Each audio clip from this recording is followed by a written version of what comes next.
అయిపోయిందా? రాసినారా టేబుల్ మీద? రేపు డేట్ వేసి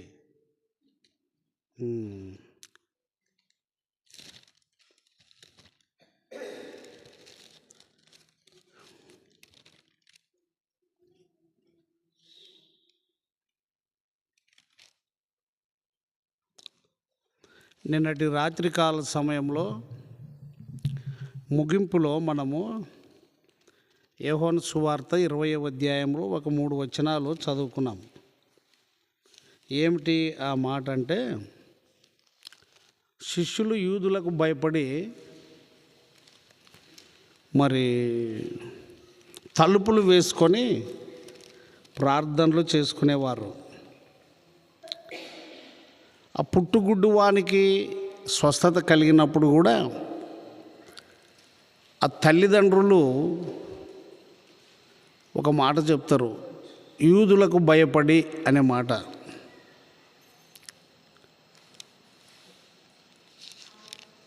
ఎవరైనా యేసు ప్రభువుని అంగీకరిస్తే అట్టి వారిని వెలివేస్తాము అనేటటువంటి మాట అప్పుడు ఖండితముగా వారికి వినబడేను.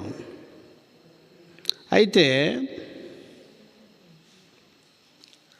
చూద్దాం ఆ మాట.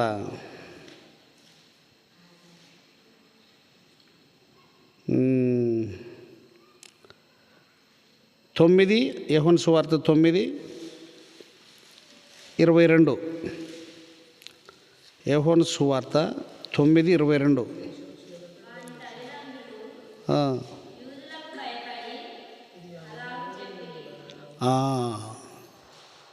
ఈ పుట్టింది మొదలుకొని గుడ్డివాడైన వీని తల్లిదండ్రులు యూదులకు భయపడ్డారు.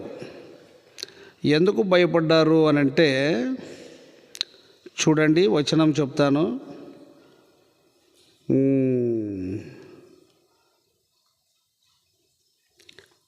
అదే 9వ అధ్యాయంలోనే దొరికిందా? 17.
వచ్చినవాడు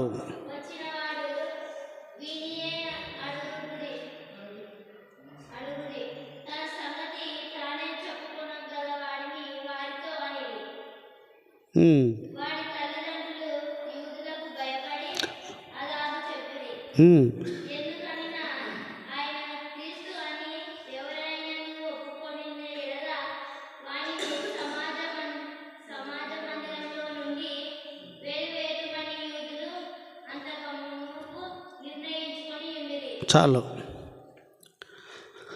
కాబట్టి ఆ సందర్భాలలో ఎవరైనా యేసు ప్రభువుని బహిరంగంగా ఒప్పుకోవడానికి వీల్లేదు.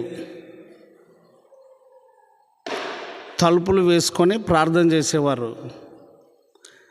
ఈ పుట్టింది మొదలుకొని ఈ గుడ్డివానికి కన్నులు వచ్చినప్పుడు చాలా సమస్యలు, భేదాలు, విభేదాలు బయటకు వచ్చినాయి. అయితే ఇప్పుడు కూడా ప్రభు మార్గమును ఖచ్చితంగా ఎవరైనా అనుసరిస్తే అతని కుటుంబంలో కానివ్వండి, అతని బంధువుల్లో కానివ్వండి, సంఘంలో కానివ్వండి, సమాజంలో కానివ్వండి భేదాలు వస్తాయి ఖచ్చితంగా. లోకరీతిగా ఉంటే ఏం భేదాలు రావు. ఎప్పుడైతే ఒక వ్యక్తి లేక ఒక సహోదరు, ఒక అమ్మ, లేక ఒక యవనస్తుడు, ఒక పెద్ద మనిషి, వయసులో ఉన్నవారు ఖచ్చితంగా ప్రభు కొరకు జీవించి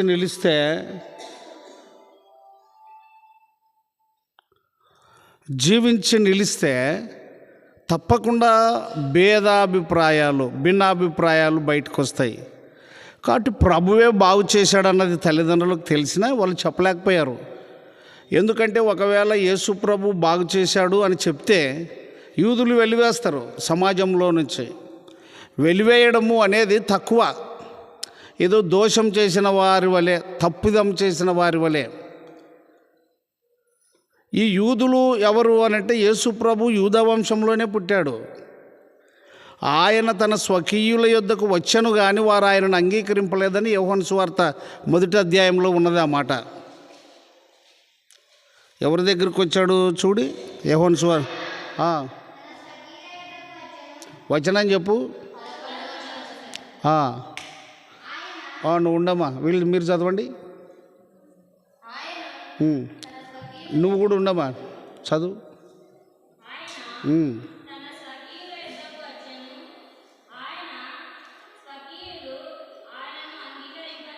ఎవరు? యూదులే. స్వకీయులు అంటే యూదులే అంగీకరించలేదు.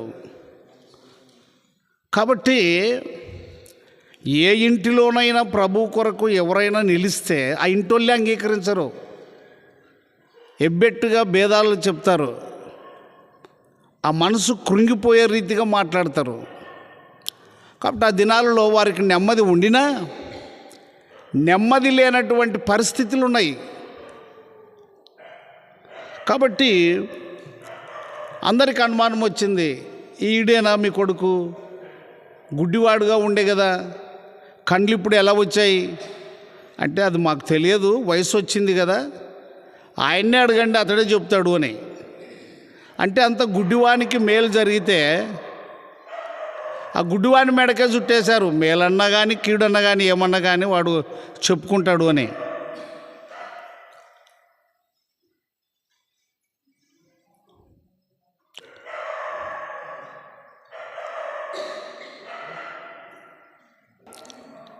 ఎవరైనా యేసును అంగీకరిస్తే, ఒప్పుకుంటే, ఆయనను గురించి మాట్లాడితే సమాజంలో నుంచి అంటే యూదులలో నుంచి వెలివేస్తాము.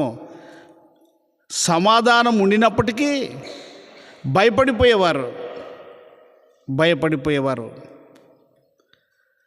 ఒక 3 మాటలు మీకు చూపిస్తాను.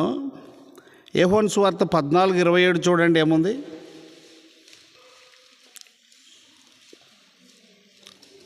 14:27.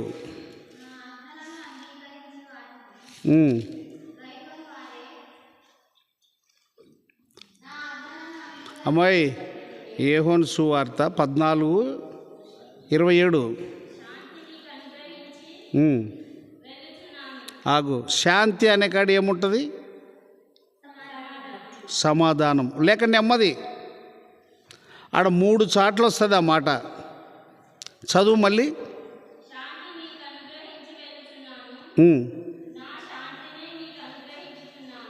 ఆ 3 సార్లు కూడా నెమ్మది నెమ్మది నెమ్మది అనే మాట.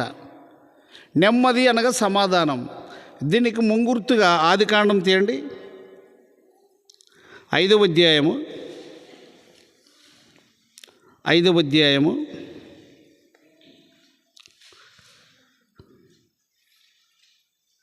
28వ వచనం. లెమెకు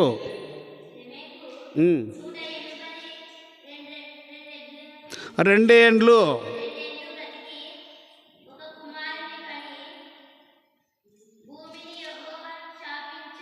శపించినందువలన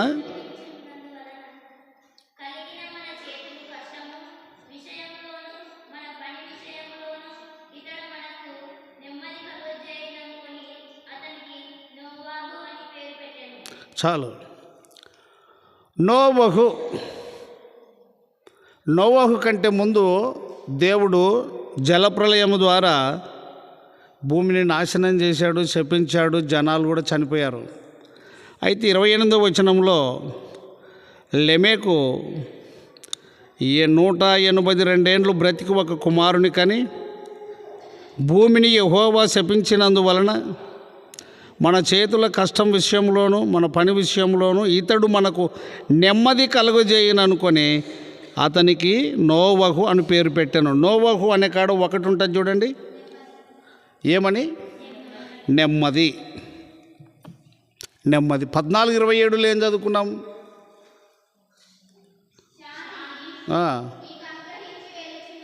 ఉండమ్మా ఉండు, అది చదవండి. శాంతి అనగా అర్థం ఏంటి? సమాధానము. సమాధానం అంటే కూడా నెమ్మది. నెమ్మది. నిన్న రాత్రి ముగింపులో కుటుంబ ప్రార్థనలో సమాధానమును గురించి విన్నాం. యేసు ప్రభువును నువ్వు అంగీకరించినా అంగీకరించకపోయినా, ఒప్పుకున్నా ఒప్పుకోకపోయినా ఎవరికి ఇబ్బంది లేదు. కాకపోతే నెమ్మది ఎవరికి లేదో, సమాధానం ఎవరికి లేదో వారికి నష్టము. మరి నష్టము మేలా లాభం మేలా? నెమ్మదిలో లాభం ఉన్నది, కలిగిన దానితో తృప్తిగా బ్రతుకుతాం. అందుకొరకు అక్కడ క్లియర్గా వ్రాయబడింది యోహాను సువార్త 20వ అధ్యాయంలో. ఎవరికి భయపడి, చూడండి ఆ మాట, యూదులకు భయపడి అనే మాట ఉంటుంది.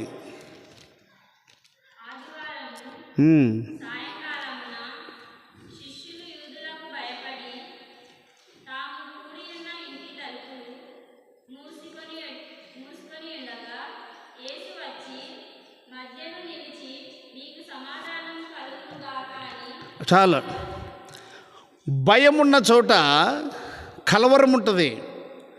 భయం ఉన్న చోట నెమ్మది ఉండినా వెళ్ళిపోతుంది. భయం ఉన్న చోట సమాధానం ఉండినా వెళ్ళిపోతుంది. వారు తలుపులు వేసుకొని ఎవరికి భయపడి? యూదులకు భయపడి.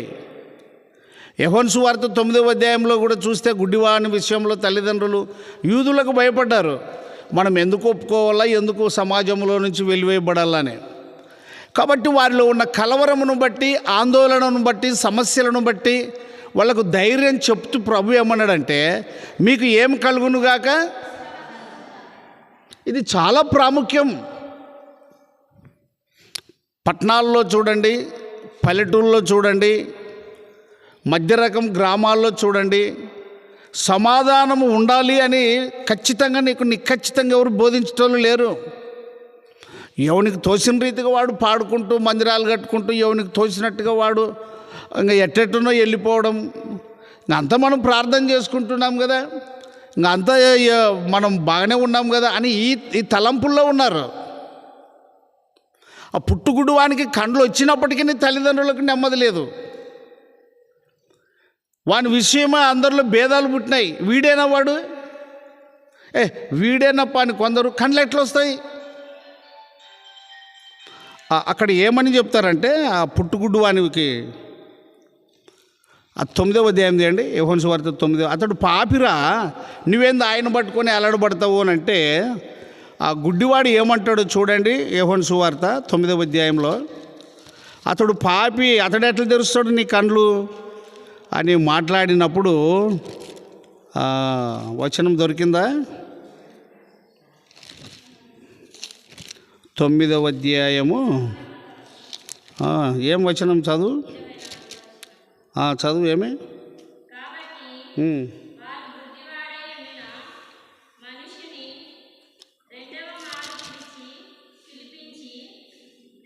చాలు, అంత వద్దు. అదేలే, కరెక్టేలే, నువ్వు చదువుకున్నది వాస్తవమే, చదువు, కరెక్టేలే.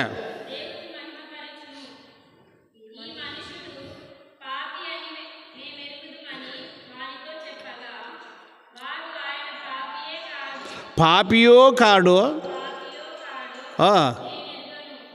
ఒకటి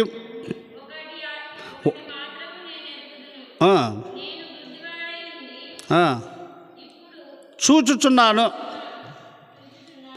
వద్దురా నాయన, ఆ మనిషి పాపి, తిండిబోతులతో ఉంటాడు, తాగుబోతులతో ఉంటాడు, నీతి లేదు, పరిశుద్ధత లేదు, అతనితోనే ఎందుకు జత కడతావు, అతని వెంబడి ఎందుకు తిరుగుతావు, దేవుణ్ణి మహిమపరచు, యెహోవాను పేరు కలిగిన తండ్రిని నువ్వు మహిమపరచు అని అంటే, పాపియో కాడో నేను ఎరుగను, కానీ ఒకటి మాత్రం ఎరుగుదును, ఏమై ఉంటిని, ఇప్పుడు ఏం చేస్తున్నాను. పాపి ఎట్లా కళ్ళు తెరుస్తాడు? పాపి ఎలా కళ్ళు తెరుస్తాడు? అందుకు చాలా కలవరం ఉండేది ఆ దినాలలో. అందుకు యూదులకు భయపడి తలుపులు వేసుకొని ప్రార్థనలు చేస్తున్నారు. అందుకు వారు తలుపులు వేసుకొని యూదులకు భయపడి, మళ్ళీ స్టార్ట్ చేయండి 20వ అధ్యాయంలో. గట్టిగా చదవాలా.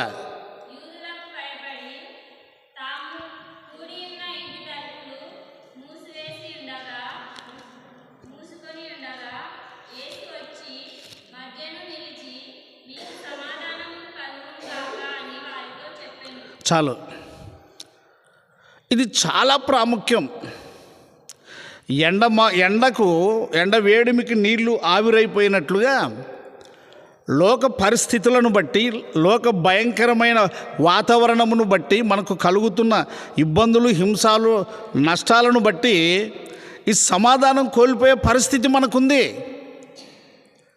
నెమ్మది లేని స్థితిలో మూలుగుతూ, ఆయాసపడుతూ, కృంగిపోతూ, నిట్టూర్పులు విడుచుచు భయపడే విధానం ఉన్నది. అందుకే ఆ భయము విషయంలో, ఆ భయం విషయంలో, భయపడుతున్న ఆ సందర్భంలో యేసు ప్రభు అన్నాడు, మీకేమి కలుగునుగాక. అక్కడనే మరి మనం ఆలోచన చేస్తే 20వ వచనం కూడా చూడండి గట్టిగా. ఆయన అలాగు చెప్పి వారికి తన చేతులను ప్రక్కను చూపగా,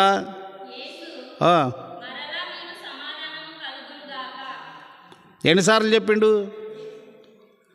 అరే 19 పైన కింద 20, ఎన్నిసార్లు చెప్పిండు? చివరిగా 26వ వచనంలో కూడా అంటున్నాడు కదా. చదువు, ఆ పాయింట్ మొత్తం చదువు, మీకు అర్థమవుతుంది. 8వ దినం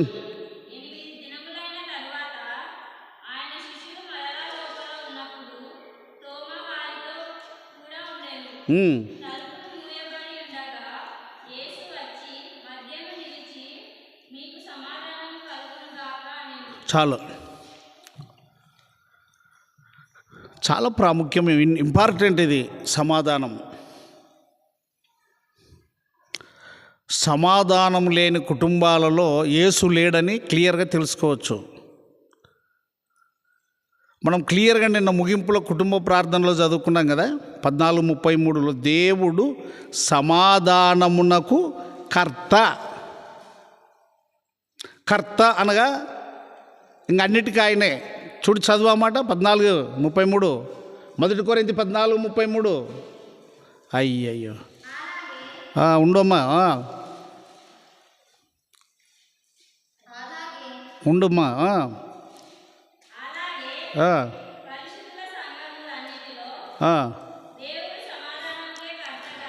అది హైలైట్. దేవుడు సమాధానమునకే కర్త. దేవుడు సమాధానమునకే కర్త. దేనికి కర్త కాడు?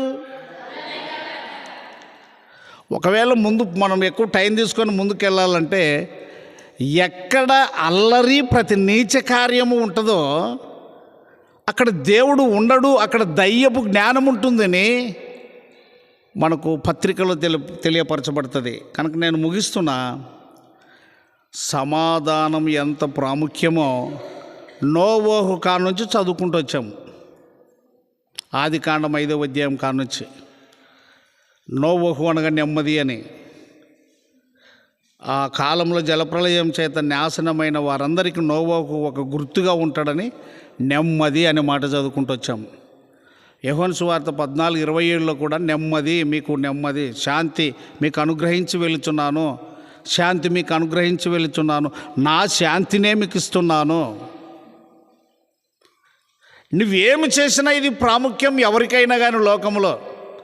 ఒక మంత్రికైనా, ఒక కోటీశ్వరునికైనా, ఒక అధికారికైనా, ఒక టీచర్కైనా, ఒక ఉద్యోగికైనా, ఒక డాక్టర్కైనా, ఒక కలెక్టర్కైనా, ప్రతి వారికి నెమ్మది కావాలి. నెమ్మది లేక కోట్ల డబ్బున్న వాళ్ళు కూడా ఆత్మహత్యలు చేసుకున్నారు. రైలు కింద పడి చచ్చిపోయిన వాళ్ళు ఉన్నారు, బావిలో పడి చచ్చిపోయిన వాళ్ళు ఉన్నారు, విషం మింగి చచ్చిపోయిన వాళ్ళు ఉన్నారు. నిజమైన శాంతి సమాధానం లేక పిచ్చి వాళ్ళై తిరుగుతున్న వాళ్ళు కూడా ఉన్నారు. ఇది సంఘము, క్రైస్తవ సమాజం గుర్తించడంలే, అంత ప్రాముఖ్యంగా దీన్ని బోధించడంలే. ఎక్కడైతుందన్నా, ఎవరుంటారన్నా సమాధానంగా? అంటే ఎవరుంటారు? ఏదో మనం చేసుకుంటూ పోవాలన్నా. ఈ దొంతు పుడుక్కొని ప్రజలను పైన వారికి ఉన్న గాయమును మాన్పుదురు అని ఎజెకియేలు గ్రంథంలో ఖచ్చితంగా చెప్పాడు. నా ప్రజలకు పైన వారు గచ్చపూత పూయిదురు అన్నాడు. రియల్గా ప్రతి వ్యక్తికి సమాధానం అవసరము. అది పాప క్షమాపణ పొందుట ద్వారా యేసుక్రీస్తు నామములో సమాధానం రియల్గా దొరుకుతుంది. గుర్తుపెట్టుకోవాలి అందరూ. సమాధానం ఎంతో అవసరం.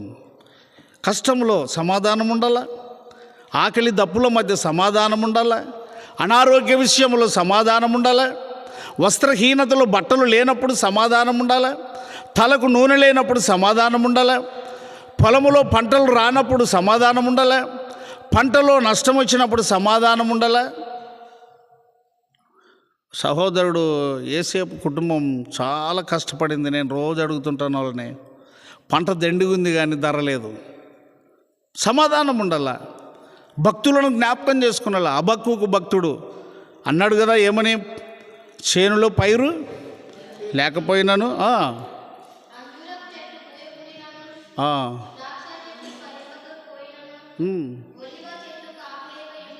ఎందుకమ్మా భయము? భయపడి అట్లా చదివేది. చదువు. దొరికిందా మీకు?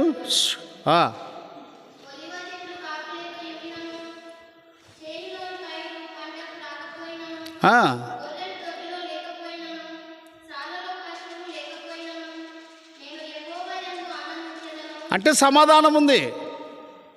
ప్రభువులో ఉండేది, నిజదేవునిలో ఉండేది, నిజ మార్గంలో ఉండేది, సత్యంలో ఉండేది సమాధానమే. మరి ఈ నష్టం అనుభవిస్తూ కూడా అనంతపురం ఏరియా తిరిగి వచ్చాడు ఒకరోజు నారకి, టమాటా నారకి. మళ్ళీ గుత్తికి పోయి వచ్చి నార కొనుక్కొని వచ్చినాడు. వచ్చి మళ్ళీ నాటేస్తున్నాడు. 50 రూపాయలు కిలో అమ్మినారంట. ఇవాళ 50 రూపాయలకు అడిగితే వేరే అంగడికి ఏమన్నాడంట. అన్నిట్లో సమాధానం. ఏబుకు కూడా అదే కదా. 10 మంది సంతానం పోయినా కూడా సమాధానము కలిగి ఉన్నాడు. దేవునిలో జరిగేది అదే, ప్రభువులో జరిగేది అదే.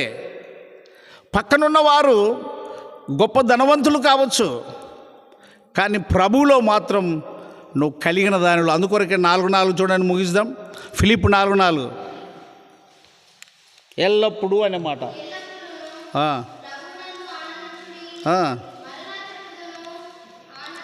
చదవండి అమ్మా. ఫిలిప్పీ 4:4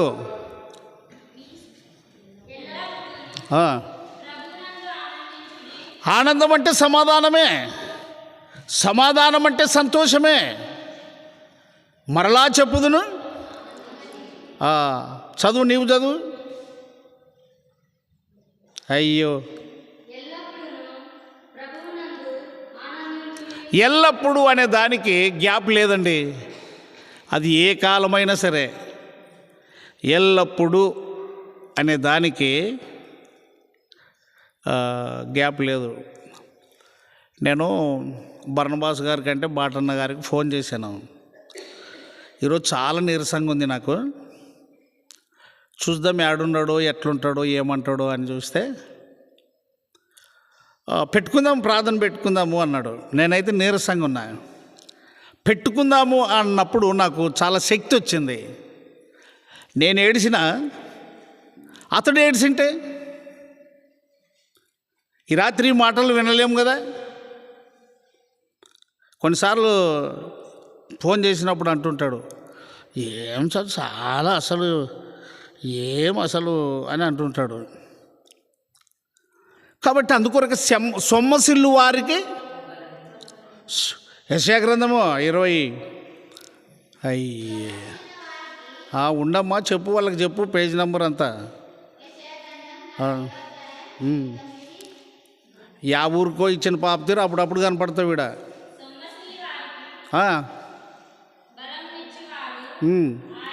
సొమ్మసిల్లిన వారికి. ఇప్పుడు హబక్కూకుకి అన్ని తోటలు, అన్ని పశువులు, గొర్రెలు, మేకలు ఉన్నాయి కదా, మరి అవన్నీ లేవంటే కృంగుదలే కదా. కృంగిపోవడమా కాదా? నిరుత్సాహమా కాదా? సోలిపోవడమా కాదా? ఏం లేప, ఏముంటే ఏం కథ, అవునా కాదా? కానీ సోలిపోలేదు. అందుకొరకు ఒక భక్తుడు అన్నాడు, సోలిపోవలదు నా మనసా, సోలిపోవలదు. అందరూ అనండి, సోలిపోవలదు నా మనసా, సోలిపో. దేవుడు నిన్ను ఈ ఊర్లో పెట్టినాడంటే దినం మందిరానికి రావాలను. అర్థమైందా? మరి వీళ్ళంతా వెళ్ళిపోయేటోళ్ళు. ఆయన ఛాన్స్ దొరికిందంటే ఆ ఊరికన్నా వెళ్ళిపోతారు. ఖైరవాడిలో అదే పనే ఉండే, పెసల దిన్నలో అదే పనే ఉండే. పెద్దలారా మైకులో చెప్తుంటే, పెద్దలారా, యవనస్తులారా, ఈ ఆడపిల్లల్ని నమ్మొద్దండి, ఉన్నని చెప్పి పాడతారు, ఆ ఊరికన్నా ఇస్తే ట్రాన్స్ఫర్లు అయిపోతారు. అప్పుడు ఎవరిడ పాడేది? ప్రార్థనలు ఉండేది ఎట్లా? మరి దేవుడు నీకు ఉండూరులో అవకాశం ఇచ్చినాడు, నువ్వు ప్రార్థన రాకపోతే ఎట్లా? నీ భర్తను తోలుకొని రావాలా చెవు పట్టుకొని? కాబట్టి మీరు బాగా చదవాలా, అర్థమైందా? ముందు రావాలా, రోజు తప్పియద్దండి. వాళ్ళు బాగా చదివేది నేర్చుకున్నారు, వారు వెళ్ళిపోయినారు, ఇక మీదే ఉండేది వంతు. ఏదన్నా ట్రాన్స్ఫర్ వచ్చే వరకు. మీకు ట్రాన్స్ఫర్లు ఉంటాయా?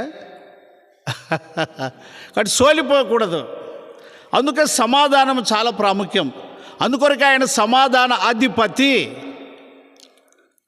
ఎవరింట్లో, ఎవరి హృదయంలో సమాధానం. బైబిల్ పట్టుకోవచ్చు, ప్రార్థన చేయొచ్చు, బలలో పాలు పొందవచ్చు, కానుకలు కూడా ఇవ్వచ్చు, తప్పని కాదు, ఇవన్నీ చేయవలసినటివే, వద్దనడానికి వీల్లేదు. అయితే సమాధానం ఉండాలి వీటన్నిటితో పాటు. క్రీస్తును అంగీకరించిన ప్రతి వారిలో సమాధానం లేని ఎడల మీరు ఎవరో నాకు తెలియదు. సమయం ఎక్కువ అవుతుంది కనుక ప్రార్థన చేసుకుందాం. మోకరించండి. ప్రార్థన.